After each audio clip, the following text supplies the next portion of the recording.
Hey there, Not So Wimpy Teachers. It's Jamie, and today I want to chat with you a little bit about getting the most out of your professional development. So, wherever you are watching this video right now, I really want you to get into the comments. This is an audience participation kind of video, not the kind you just sit and watch, okay? So in the comments, let me know how much professional development are you required to have in order to either keep your job at your school or keep your license as a teacher. I found it varies a lot state to state, and then even within states, some schools have much stricter requirements than others. So I was required to have 8 hours of professional development per year from my school. And that got tricky sometimes because I'm so busy doing all of the things in my classroom that planning to attend professional development conferences or classes or even watch online would sometimes be difficult and get to the end of the year and I hadn't quite gotten my professional development. I don't know. Can anyone relate to that? Just say yes in the comments if you relate to the idea that you're working so hard that professional development can be a little bit tricky. But I want to talk to you about getting the most out of it, because here's the thing, you're really busy. So when you do the professional development, you want to make sure it's extremely valuable. Otherwise, you're really wasting your time. And you have plenty of other things to spend your time on. Am I right? Okay. I find summer to be a really great time to do professional development. Not everyone's going to agree with that. That's fine. You do professional development when it works really well for you. I personally struggled to do it during the school year because I was so distracted by all of my items on my to-do list and my family, and my kids were busy with their schooling too, and so my mom duties were more. So I like to do professional development this summer. I felt like I could focus more on whatever training I was doing because my mind wasn't so full of like, I gotta do this, I gotta do that. I actually would get excited about professional development during the summer, and it's okay if you don't. It's totally okay if you close your computer on the last day of school and don't open it again until like a week before school starts. That's fine. I'm proud of you. But I actually loved doing professional development during the summer because at that time I had less stress. And so I started to get excited, like, what am I going to do in my classroom next year? How can I make next year the best year ever? What changes do I want to make? I had more time to be creative then. My brain wasn't as full, and I started to really enjoy it. I didn't enjoy it as much when I was busy during the school year. So let's talk about the first step that I think you need to do when you're considering some professional development, and that is to reflect on the past. And a little note, this school year, the 2020-2021 school year, is a little weird, and this might not be the best one to reflect on. It's totally okay if you want to reflect on the year before, but I want you to take some time and grab a notebook, a cup of coffee, or a glass of wine, whatever works, and I want you to do a little reflection. This is not foo-foo. This is really helpful. So a few questions you might want to ask yourself. Start with what went well in your classroom? What really worked?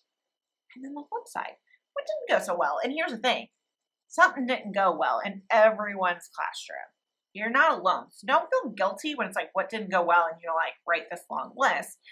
First of all, your brain is going to offer up what didn't go well even more. So when you're trying to think of what went well, you're like, I got 2 things. And then you're like, what didn't go well? Oh, I can write a book about that. It's normal. Your brain does that. It offers up what you don't do well much easier. That's okay. All right. I want you to give it a really good go of what went well, because more went well than you think. And then ask yourself what didn't go well. What subjects did you love teaching? And then, of course, the flip side is which ones did you like a little bit less? Maybe even which ones did you dread? I dreaded teaching writing every year, so that would have been on my list. And the one I loved was math. I loved teaching math. I dreaded math. Reading was somewhere in between. Science was iffy. So it's okay that you have subjects that aren't your favorite. That's okay too. But reflect, write it down. It's going to help you to choose the right professional development. What subjects did you feel confident teaching? Because the reality is that you've had more training in certain areas.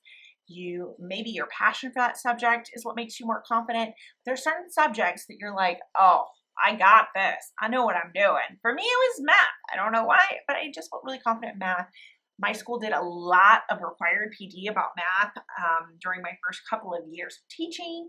So I really had some great strategies for math. So I enjoyed it. I was really confident. I wasn't confident about writing because we had almost no training. And reading, honestly, it was somewhere in the middle. I loved to read. I found that teaching reading was a little bit harder than just loving to read. I mean, the fact that I love to read was helpful. There's a lot more to it, as you know. So write down, which subjects did you feel really confident about? Which ones did you feel less confident about? A little unsure. Then let's take it a little deeper. Like, what lessons or topics, units went really well this year? Did you just kill it in your multiplication unit? Did that point of view unit just rock? Write it down, and you're going to have to think. You're going to have to really dig. Start with one subject and start to think through the major units, which ones went really well, and then do the flip side. Which units, maybe weren't the best. Maybe your students didn't really buy into it or do as well. There was some confusion. It's okay. Which topics were you able to help students to meet the standards easily? And which ones did students struggle with more? All right, this is a good question. Which subjects did you teach religiously every single day? You didn't miss it unless you had a field trip or some other emergency. Even if you had a substitute, that subject happened. And which subject did you purposely put at the end of the day and you would skip it whenever you could? Whenever possible, whenever it worked out, you'd be like, oh no, we ran out of time. Write it down. It's okay. We all have that subject. You're not alone. Think about ranking your subjects from your favorite to your least favorite. When you've taken 15-20 minutes to do this reflection, you're going to see some patterns. There's some topics, standards, and subjects that aren't your favorite. Well, there's others that you're super excited to teach, and that's fine. Every teacher has this. Every teacher has their favorites. And if you think back to your own teachers, you'll be like, oh my gosh, when I had Miss Henderson, she was so passionate about science. We did experiments every Friday. It was so exciting. Whereas maybe when you had Mr. Smith, you're like, oh, he was so into math. He helped me understand long division in a way nobody else had, right? Every teacher has sort of their subject that just really lights them up and they bring that passion to their classroom. So you're not alone. Okay, so let's start planning for your professional development. The big question you have to ask yourself is, are you going to take courses in the subject areas that you like the best, that you're super excited about? Or are you looking to gain some new strategies for things that you're struggling with? Now, I feel like most people, you're probably going to say, oh, I'm going to take a course in something I love because that's going to make the course more fun. I get it. I was apt to sign up for any math professional development. I ordered math professional development books. I joined a guided math book club. I mean, I love to learn about math. I read math blog posts. You love to learn about math. It's my favorite subject. So learning about it was fun. That's why I chose that. But I kind of want to encourage you to consider doing professional development this year in the subject that you struggle with more, the one that you're not as confident with, the one that you're not liking as much. And this is why. If you really want to get the most out of your professional development, then you consider doing something in an area that you're less strong, because imagine how much more you are going to love to teach if you feel confident about the content. That's the secret. As long as you really don't like a subject, that subject is always going to feel heavy and hard every day in the classroom. So when you start to get some professional development training and you start to get a little more confident in that subject area, then you remove some of the pressure from your shoulders. You start to feel confident in that subject as well. You start to maybe even have fun with it. Imagine that. So tell me, what's that subject area that you're like, oh my God, I don't enjoy this. I put it off. It's okay if we have to skip it a day or two. My kids don't get it anyway. What's that subject area? Just go in the comments and tell me what it is. There's no guilt, because we all have one. I guarantee you, whether it's math, reading, writing, grammar, science, social studies, there's a subject that you're like, it's not my favorite. I don't feel confident there. What do you think? How would teaching change if you did feel confident about that subject, if you added that to the list of subjects that you love to teach? I kind of think the only way to get there is to learn some new strategies so that when you get into the classroom, you don't feel so much dread. Okay, that's my tip to you. If you still want to take the professional development on the subject you love, I get it, been there, done that. But I want to encourage you to think about the subject that's not going well. You're going to get so much more out of your professional development if you choose to do a training in that area. So now let's talk about the actual training. So you sign up for a conference, a course, some sort of training. How are you going to get the most out of this, especially if it's a subject you're not really loving? First tip, sign up with a friend. All professional development training is more fun when you do it with somebody else that you know. Whether you're going to a physical training or conference that you have someone to sit by and talk to on the breaks, or even if you're doing an online one so that you have someone to just send text with or DMs so that you can chat about the content. It's much more fun. So think about a friend who might struggle in that same area and say, hey, join me this summer. Let's do this together. It'll be more fun.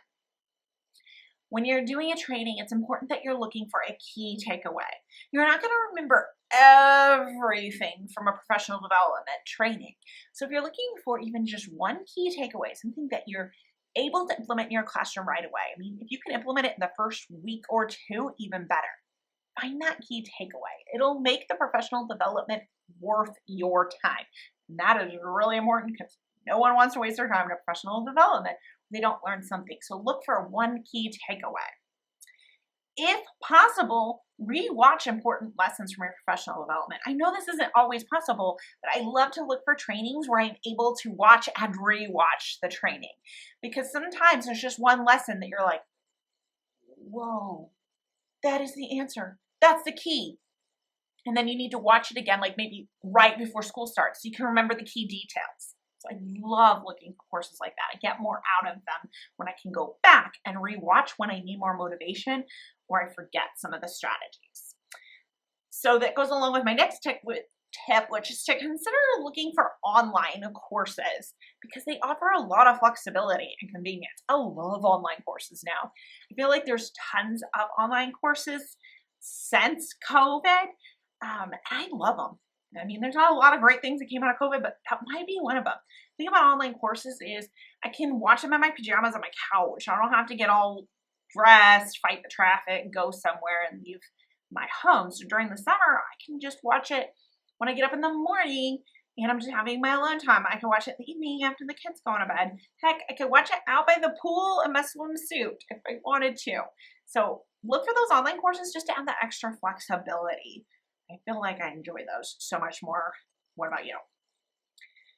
Also, this is another tip is to look for some kind of course or professional development training that includes support. Because if you watch a training and you can't ask questions, you don't get nearly as much out of it. So I love to look for professional development trainings that include like an exclusive Facebook group that you'll be able to be a part of. That way you can ask lots of questions and the person who's delivering the training or the speaker's part of the training go in there and answer these questions so that you have the opportunity to really dive into the training. If you don't understand something, you definitely want to be able to ask questions. And a lot of times you can ask more specific questions about your classroom. You're like, okay, I love that tip about this. What would you do if you had this schedule? How would you make that work? And then the trainer, the teacher, and some of the peers from the course will be able to answer your questions. So look for that kind of support that comes with it. And finally, I just want to say, give yourself grace. It's not easy trying something new, and it rarely goes perfectly the first time. Even if you think about your very favorite subject to teach, it probably didn't go well the first time. Okay, I love to teach math, but I taught arrays wrong my very first year teaching. I taught the rows and columns wrong. I really screwed it up. And yet, you know what? My students still managed, and they learned multiplication and did well. So I just want to remind you to give yourself a little bit of grace. Okay, so those are my tips. Do a reflection about your year, and then really consider doing some training on the area that you struggled with the most, the area that maybe your students struggled with the most, the one that you don't like. I know it sounds counterintuitive, but then it's going to make you love teaching more. It's going to make you a more confident, happy teacher, and that is so important. And then finally, some tips for once you actually find your professional development. Do it with a friend. Look for key takeaways. Rewatch if you can, those really important lessons. Consider an online course. You can usually rewatch lessons. If you do online courses, look for support like a Facebook group, and give yourself grace. So I don't know if anyone here watching is thinking, okay, my least favorite subject, the subject I really stink at, I'm not so confident about, is writing. Anyone watching thinking, writing is no fun to teach? Because that was me. Not so many years ago, that was me. So if that's you, I want to let you know that I've created a professional development course for teachers in grades 2 through 5. It's called the Not So Wimpy Writing Masterclass. And the Not So Wimpy Writing Masterclass is all about helping teachers to be confident about teaching writing so that their students are excited and growing. All students, not just your high flyers, but all students in your class start to enjoy writing and grow more in the next year than any other year you've taught. And then you start to love writing because you love things that you're confident and you're good at.